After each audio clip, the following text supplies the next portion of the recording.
하나님의 말씀 함께 보시겠습니다. 오늘은 이어서 에베소서 3장 5절부터 13절 말씀이에요. 한 절씩 교독으로 하나님의 말씀 보겠습니다. 한 절씩 교독합니다. 이제 그의 거룩한 사도들과 선지자들에게 성령으로 나타내신 것 같이 다른 세대에서는 사람의 아들들에게 알리지 아니하셨으니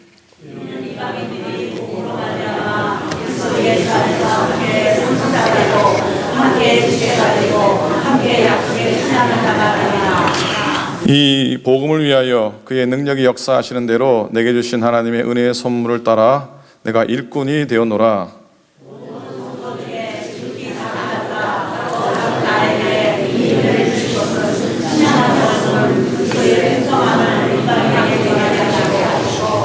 영원부터 만물을 창조하신 하나님 속에 감추어졌던 비밀의 경륜이 어떠한 것을 드러내게 하려 하심이라.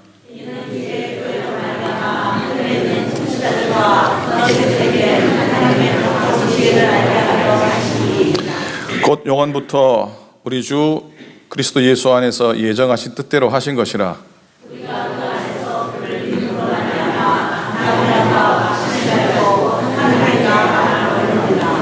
함께 읽습니다. 그러므로 너희에게 구하노니 너희를 위한 나의 여러 혼란에 대하여 낙심하지 말라. 이는 너희의 영광이니라. 아멘. 아멘. 여러분, 사도 바울은 당시에 헬라 철학의 대가였습니다. 세계적인 석학 가말리엘의 문화생이었죠. 쉽게 말하면 명성으로 어느 누구에게 복음 가지 않는 그런 인물이었습니다. 헬라 철학의 흐름도 알고 인생의 흐름과 이치도 알고 또 자연의 이치와 사람의 생각을 읽어내었던 그런 사람이었습니다. 그러니 그는 다른 사람들로 존경받을 만한 지식도 가진 그런 사람이었습니다. 그리고 그는 누구나 부러워하는 로마 시민권자였습니다. 많은 사람이 이 세 가지 중에 하나라도 얻기 위해서 평생을 사는데 그는 다 가진 사람이었습니다. 그가 이 셋을 어떻게 나중에 고백을 하는가 하면은 빌립보서 3장에 보면은 내가 이 모든 것을 배설물 여긴다라고 고백을 합니다. 이렇게 고백하죠. 그러나 무엇이든지 내게 유익하던 것을 내가 그리스도를 위하여 다 해로 여길 뿐더러 뭐로 여긴다고요? 별로 도움이 되지 않는 해로 여길 뿐더러 또한 모든 것을 해로 여김은 내 주 그리스도 예수를 아는 지식이 가장 고상하기 때문이라. 예수님을 아는 지식이 어떻다고요? 고상하다고 얘기해요. 그리고 내가 그를 위하여 모든 것을 잃어버리고 배설물로 여김은 그랬어요. 뭐로 여긴다고요? 배설물로 여김은 그리스도를 얻고 그 안에서 발견되려 함이니 이렇게 고백을 하고 있습니다. 여러분, 우리가 흔히 이렇게 대화하거나 만난 가운데 우리가 겸손의 표현으로 제가 뭐 아는 게 있습니까? 혹은 다 부족하지요, 다 모자라지요, 그렇게 고백을 하죠. 근데 여러분이 말로든지 글로든지 내가 이때까지 지금까지 쌓아놓은 모든 것이 배설물과 같습니다라고 고백해 본 적이나 누구에게 표현해 본 적이 있으십니까? 저도 없다고요? 예, 저도 없어요. 저도 돌아보니까 기껏해야 아이 부족하죠, 아이 모자라죠, 제가 뭐 아는 게 있습니까? 감당치 못하죠. 그런 고백에 불과했지 누구에게 내가 가진 모든 것이 배설물 같습니다라고 고백해 본 적은 없는 것 같습니다. 그러나 바울은 명성도 가졌고 지식도 가졌고 시민권도 가졌는데 그는 이렇게 원래 스스로 대단한 존재라고 생각했는데 그리고 자기의 신념 때문에 사람까지도 쫓아가면서 옥에 가두고 죽일 정도로 예수 믿는 사람을 그렇게 거침없이 가두고 거침없이 대할 정도로 열심히 믿는 사람이었는데 시간이 지나고 나니까 그게 다 거짓말이라는 걸, 그게 다 거짓이었다는 것을 깨닫게 됩니다. 이 모든 것을 배설물같이 여깁니다라는 이 고백 가운데는 나는 내 운명 하나 바꿀 수 없는 연약한 존재입니다라는 고백이죠. 그리고 내 죄의 문제에 대해서 내게 해결할 수 없는 자라는 것을 고백합니다. 그리고 예수 그리스도 안에 드러난 하나님의 사랑만이 내게는 소중합니다. 그분만이 나의 믿음입니다 라고 고백하며 살아오게 된 줄로 믿습니다. 오늘 고백의 바울의 본문의 고백 가운데 모든 성도 중에 지극히 작은 자보다 더 작은 나에게 이 은혜를 주신 것은, 그 다음에 뭐라고 고백합니까? 측량할 수 없는 그리스도의 풍성함을 이방인에게 전하게 하시고 그랬습니다. 바울은 예전에 모든 걸 측량해낸 사람입니다. 바울은 자기의 가진 지식과 자기의 가진 이성으로 세상의 모든 이치를 측량해냈던 사람입니다. 그런데 바울이 입술을 통해서 측량할 수 없다라고 하는 고백이 나옵니다. 어찌 보면 굉장히 자존심 상하는 고백일지도 모릅니다. 그동안은 내가 다 알고 이치를 다 깨닫고 가르침을 나에게 받으러 오면 훈수를 둘 정도의 그런 지식과 그런 명성이 있었던 사람인데, 그 바울의 입술의 고백을 통해서 이제는 내가 측량하지 못합니다. 측량할 수 없는 그 무언가가 있습니다라고 하는 고백을 바울이 입술을 통해서 이렇게 터져내고 있습니다. 그렇죠. 여러분도 그렇지 않습니까? 내가 다 아는데, 내가 배운 지식이 이만한데, 그동안은 가르쳤고, 그동안은 누가 나에게 물어보다 대답할 수 있는 그런 이치와 모든 지식에 풍성했던 사람인데, 어느 순간 내 인생 가운데 내 스스로 대답할 수 없는 문제가 있는 거예요. 내 입술로, 내 지식으로 답할 수 없는 문제 앞에 봉착을 하게 되는 것이죠. 바울은 그 인생, 그 삶 가운데 그런 순간을 경험하게 되고, 그는 그 순간에 측량할 수 없는 그리스도의 풍성함을 고백하게 되죠. 측량할 수 없다는 건 추적할 수 없다, 파악할 수 없다, 이해할 수 없다, 찾아낼 수 없다고 하는 의미인데, 사람으로 파악하거나 이해하거나 찾아내거나 성명할 수 없음을 솔직히 드러내고 있습니다. 예전 같으면 부끄러운 얘기라 얘기하지도 이렇게 답하지도 않았을 텐데 말입니다. 더더욱이 자기는 내가 그리스도의 사도가 된 이유를 전혀 알 수 없었습니다. 여러분 아시듯이 바울은 예수님하고 전혀 관계없이 살았던 사람 아닙니까? 예수님 생전에 바울이 예수님을 직접 보았던 적도 없고요. 예수님이 어디에서 말씀을 전할 때 가가지고 주님이 전하셨던 말씀을 직접 들은 적도 없는 사람입니다. 전혀 예수님하고 아무런 관계가 없는 이 바울이 어째 예수님의 사도가 되었냐고요. 어떻게 그분의 복음을 깨닫고 그분의 복음 가운데 자기 인생을 드릴 수 있었냐고요. 설명이 안 되는 거예요. 측량할 수 없는 게, 파악이 안 되는 거예요. 그러니 바울은 그 입술을 통해 이게 모든 게 하나님의 은혜입니다, 전적인 하나님의 은혜입니다라고 고백한 것이죠. 세상 이치는요, 원인이 있고 결과가 있습니다. 그렇죠? 그리고 무엇을 해야만 얻을 수 있습니다. 그게 세상 아닙니까? 그렇죠? 그런데 은혜의 원리는, 그런 사람들에게 은혜의 원리는 이해되지 않습니다. 받아들여지지도 않습니다. 저 극악무도한 바울이 예수님의 사도가 됐다? 말도 안 되는 거예요. 설명이 되지 않습니다. 그런 은혜를 바울이 고백하고 측량할 수 없음에 대한 고백을 바울은 하게 되죠. 부족하지만 이렇게 된 것이 하나님의 은혜고 도움입니다. 고백합니다. 여러분, 오늘이 무슨 날인 줄 아십니까? 오늘 주일입니까? 예, 명석한 대답. 오늘 주일입니다. 여러분, 내일은 무슨 날인 줄 아십니까? 내일은 뭔 날입니까? 예, 뭐 달리 드릴 말씀이 없네요. 내일은 월요일입니다. 내일은 베테랑스 데이입니다. 베테랑스 데이는요, 제가 찾아보니까 1918년 11월 11일 오전 11시, 1918년 11월 11일 오전 11시 독일이 1차 세계대전 휴전협정에 사인했던 순간이, 그게 기원이 돼서 베테랑스 데이라고 합니다. 조국과 나라를 위해 온 마음을 바쳤던 우리 재향 군인들을 위한 그런 날이기도 하죠. 내일은 또 빼빼로 데이입니다. 무슨 날이라고요? 11월 11일이라고 해서, 그런데 찾아보니까 오래전에 이 여중생 아이들이 날씬한 몸매를 유지하기 위해서 친구들한테 야 다이어트 하자 그러면서 이 조그마한 빼빼로 과자를 주고받은 게 기원이랍니다. 저는 이게 빼빼로 회사 롯데가 만들었나 싶었더니 그건 또 아니더라고요. 내일은 또 무슨 날이냐면 저와 저희 집사람이 햇수로 29년을 함께 산 그런 결혼 기념일이기도 합니다. 예, 작년에도 똑같은 얘기를 했는데 아무도 기억을 못 하시는군요. 날수로 만 220일이 되었더라고요. 뭐 여기 저보다 훨씬 더 오래 지내신 분도 계시긴 합니다만, 아까 처음 질문했던 오늘이 무슨 날이냐고 제가 여쭤봤는데 오늘이 무슨 날인 줄 아세요?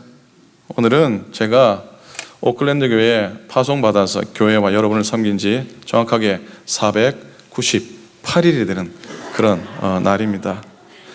목사님도 참 할 일 없다. 그거 세고 앉으셨나? 딱 498일이 된 날이 오늘입니다. 지나온 시간 하나님과 함께 또 여러분과 함께 복된 교회를 섬기고 미국 와서의 목회 세 번째 담임 목회의 사회를 감당하고 있습니다. 감사한 일이고 또 복된 일이고 그러나 또 부족한 그런 모습을 고백하지 않을 수가 없습니다. 사도행전의 역사를 보면은 제단의 은혜가 넘치면 내적으로 풍성함도 없고 외적으로도 충만했는데 그 일을 내가 잘 감당하고 있는지 하나님 앞에도 죄송하고 여러분 앞에도 죄송합니다. 때로는 감당하면서 복되고 감사한 일도 많지만 때로는 바닥을 치는 듯한 그런 마음을 가질 때도 있습니다. 그래서 제가 이 마음에 두고 있는 여러 시들, 제가 뭐 시를 좋아하는 건 아니지만은 그 시적인 사람도 못 되는데 바닥에 대하여라고 하는 시가 있습니다. 이렇게 얘기합니다. 바닥까지 가본 사람은 말한다. 결국 바닥은 보이지 않는다고. 바닥은 보이지 않지만 그냥 바닥까지 걸어가는 것이라고. 바닥까지 걸어가야만 다시 돌아올 수 있다고. 바닥을 딛고 굳게 일어선 사람들도 말한다. 더 이상 바닥에 발이 닿지 않아도 그냥 바닥을 딛고 일어서는 것이라고. 바닥까지 갔다가 돌아온 사람들도 말한다. 더 이상 바닥은 없다고. 바닥은 없기 때문에 있는 것이라고. 바닥은 보이지 않기 때문에 보이는 것이라고. 그냥 딛고 일어서는 것이라고. 누구나 바닥에 떨어진다. 그냥 딛고 일어서라. 이게 시의 내용입니다. 때로는 바닥에 보이지 않아도 그냥 바닥까지 걸어가는 겁니다.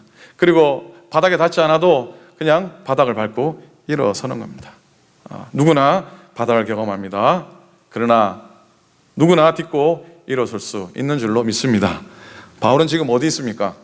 바울은 지금 차디찬 감옥 속에 있습니다. 죽을 날이 얼마 남지 않은 고통 가운데 있습니다. 받은 은혜도 크지만 지금의 현실은 참 어려운 상황이지요. 그 가운데 바울이 고백합니다. 하나님의 은혜를 고백하고 감사를 고백하고 찬양을 고백하고 하나님의 경륜을 고백합니다. 하나님의 경영하심을 고백합니다. 협력의 손을 드신다.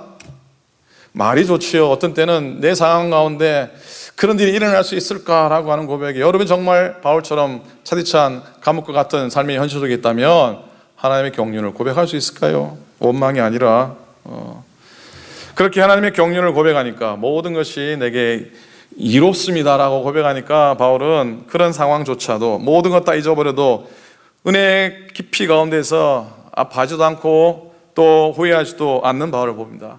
오히려 하나님의 일꾼으로 내가 쓰임받은 것, 그렇게 자기가 거부하고 배척했던 복음의 사도가 된 것, 그리고 그것을 세상 가운데 증거하는 그 즐거운 기쁨들, 감사를 바울은 고백을 하고 있습니다. 바울이라고 이 길을 가고 싶었겠습니까? 바울이라도 이 일을 하고 싶었겠습니까? 거부할 수 없는 하나님의, 측량할 수 없는 하나님의 부르심 앞에 서니까 그는 그 길을 걸어간 것이죠. 바울이 구원받고 싶어 구원받았겠습니까? 하나님 베푸신 구원이니 그 구원에 거부할 수 없는, 저항할 수 없는 그 순종함으로 그는 그 자리에 섰죠. 신비입니다. 설명이 되지 않습니다. 여러분, 예기치 않는 고통 때문에 인생의 삶에 밑바닥을 걷는다고 할지라도 이 은혜에게 임하면 좀 걸어갈 수 있습니다. 일어날 수 있습니다. 설명 안 되는 고통은 설명 안 되는 은혜로 덮어야 됩니다. 설명되지 않는 아픔은 설명되지 않는 은혜로 덮어버려야 돼요. 그래야지 그 가운데 하나님의 감사의 은혜가 또 기쁨의 은혜가 있는 줄로 믿습니다. 인생의 크기는요, 고통의 크기가 아니라 은혜의 크기에 의해서 결정이 됩니다. 은혜 안에서 고통이 다루어지면 그때부터 고통은 더 이상 우리에게 짐이 아니라, 짓누름이 아니라 우리를 오히려 더 풍성하게 만드십니다. 그게 은혜죠.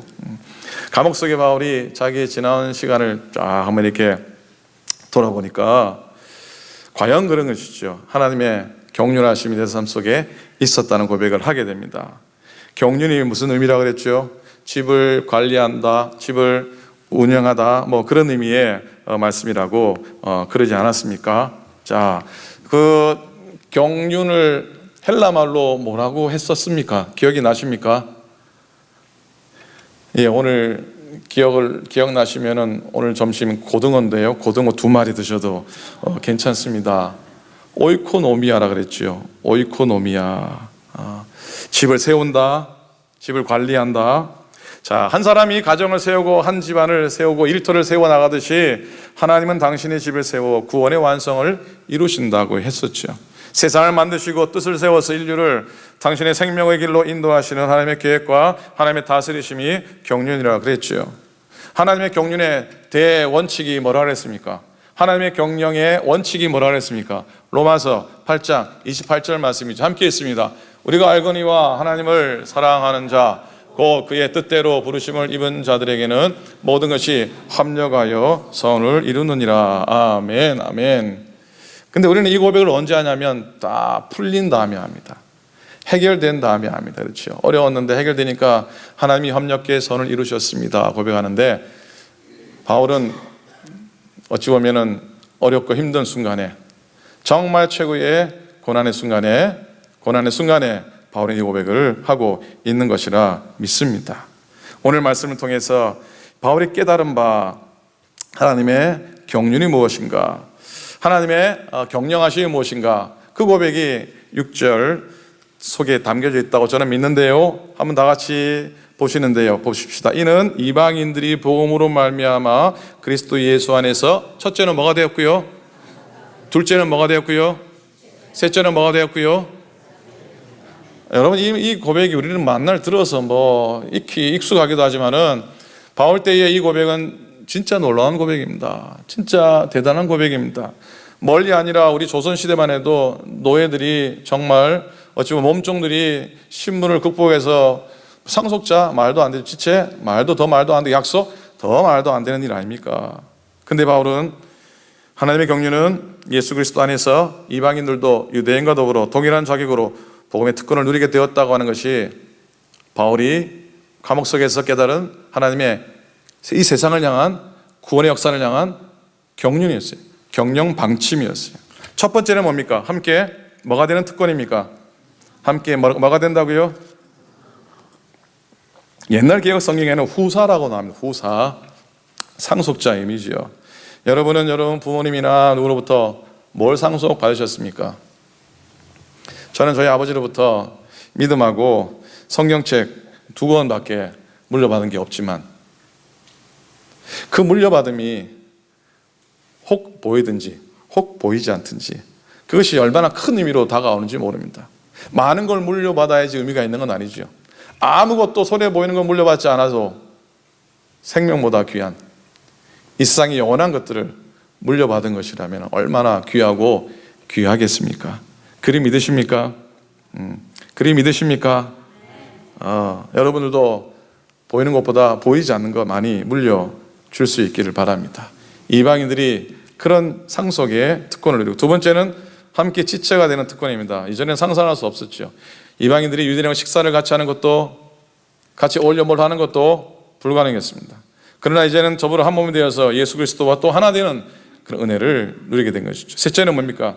하나님 앞에 약속에 참여함. 이 약속은 구원의 약속이죠. 두말할 필요 없습니다. 예수 그리스도 안에서 그분을 믿음으로 한 상속자가 되고 그리고 한 지체가 되고 한 약속을 받는다고 하는 놀라운 사건을 경험합니다. 바울이 그의 성경 가운데 은혜의 경륜을 고백하는 건데 바로 하나님께서는 이방인들도 사랑하십니다. 이방인들도 복음 듣고 깨달아 예수 믿기만 하면 우리와 함께 상속자가 되고 지체가 되고 함께 하나님의 약속에 참여하는 자가 됩니다 라고 하는 고백입니다. 여러분, 바울은 설교 서두에서 뭐를 내려놓았다고요? 뭐를? 첫째는 명성, 두 번째는 뭐요? 지식, 세 번째는 뭐요? 시민권. 그렇게 배설물처럼 여겼다고 고백했는데 저는 생각하기에 바울이 저 고백처럼 그 인생의 끝날에 어찌 보면 자기의 사역의 마지막을 내려놓으면서 이방인들을 향한 상속권과 그리고 이방인과의 한 지체됨과 그리고 약속에 대한 엄청난 확신, 구원의 약속에 대한 엄청난 자부심을 고백하고 그는 이렇게 고백하는 것이 아닌가 저는 그렇게 믿습니다. 여러분 해외 선교를 가본 적이 있습니까? 저는 사실 한 번도 가본 적이 없는데 한번 갔으면 좋겠어요.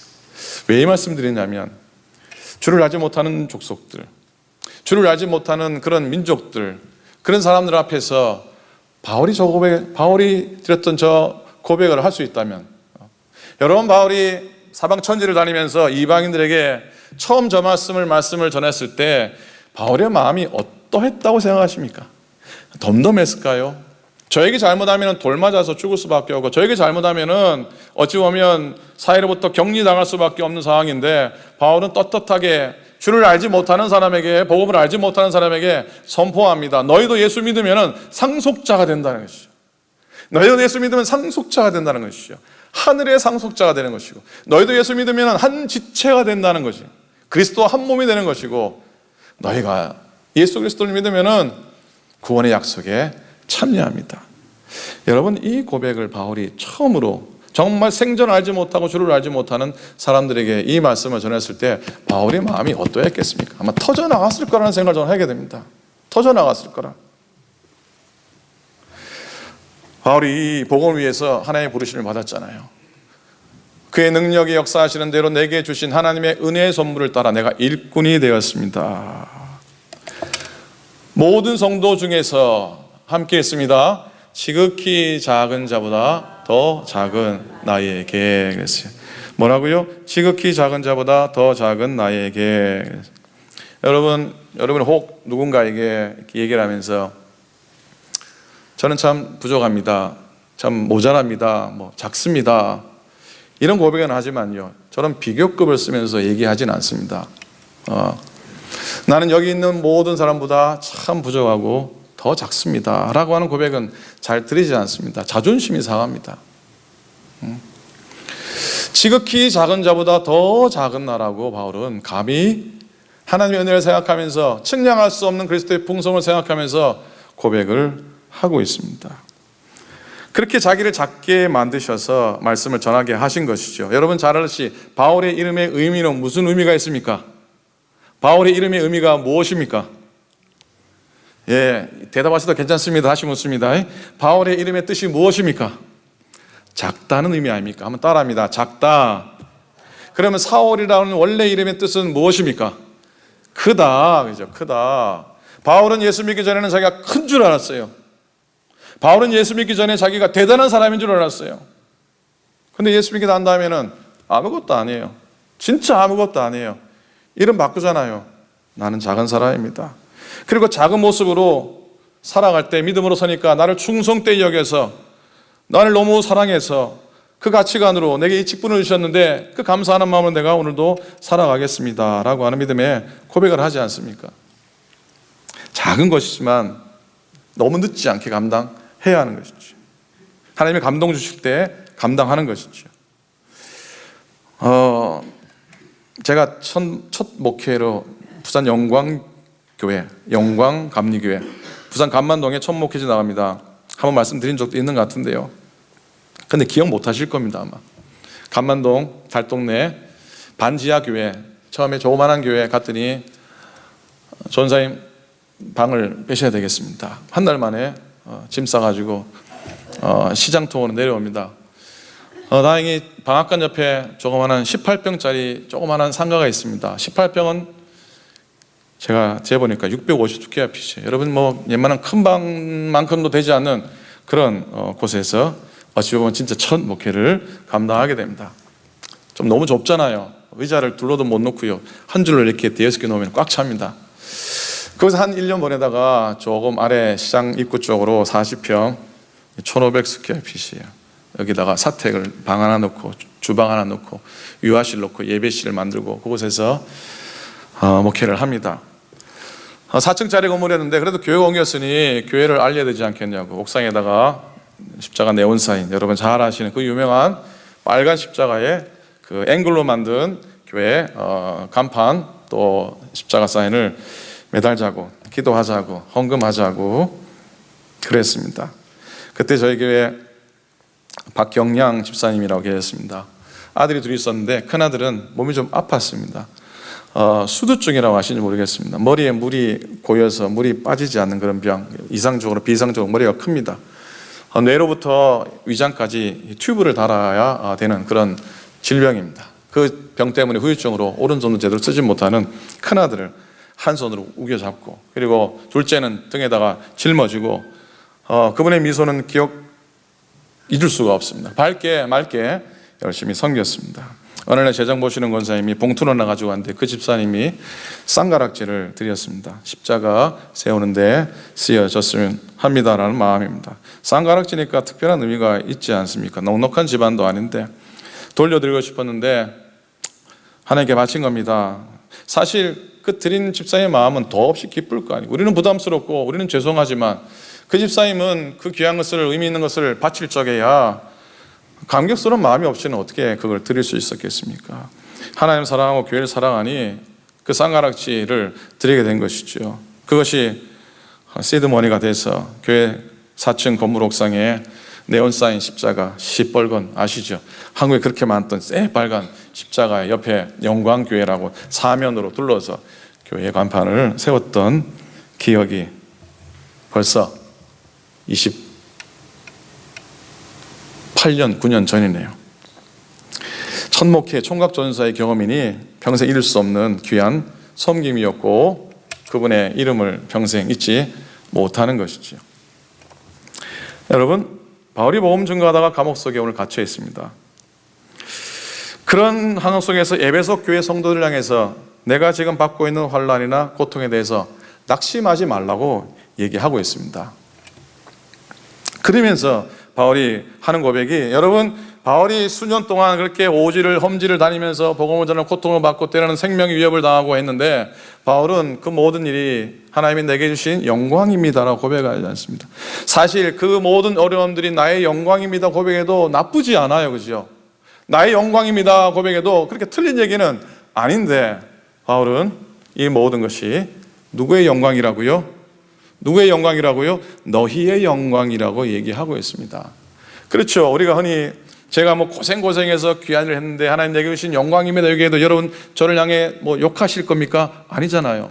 근데 바울은 그런 고백도 하지 않습니다. 이 모든 환난과 이 모든 아픔들이, 내가 당하는 고통과 아픔이 너희의 영광이라. 이렇게 섬긴 모든 섬김의 가정들이 너희에게는 영광이다라고 고백을 하시고 있습니다.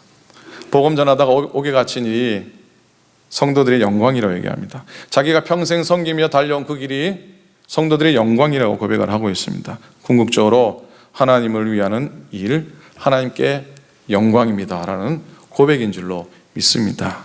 12절과 13절 말씀 우리 한번 같이 읽겠습니다. 12절입니다. 우리가 그 안에서 그를 믿음으로 말미암아 담대함과 확신을 가지고 하나님께 나아감을 얻느니라. 그러므로 너에게 구하노니 너희를 위한 나의 여러 환난에 대하여 낙심하지 말라. 이는 너희의 영광이니라. 아멘. 기도하겠습니다. 하나님 아버지 고맙습니다. 오늘도 하나님은 하나님 위해서 일할 자를 찾으시며 그에게 하늘의 비밀을 열어주시는 줄로 믿습니다. 그 비밀을 맡은 자로 주님이 나를 부르신 그 목적대로 쓰여짐을 받으며 또 그 가운데 감사하게 하소서. 그리고 마지막에 아닙니다, 아닙니다. 내 인생은 주님이 나에게 허락하신 대로 주님의 것을 사용했을 뿐입니다. 고백하게 해 주옵소서. 그래서 행복한 섬기는 일로 또 복된 사역자들로 주 앞에 나아가게 해 주시옵소서. 예수님의 이름으로 기도드립니다. 아멘.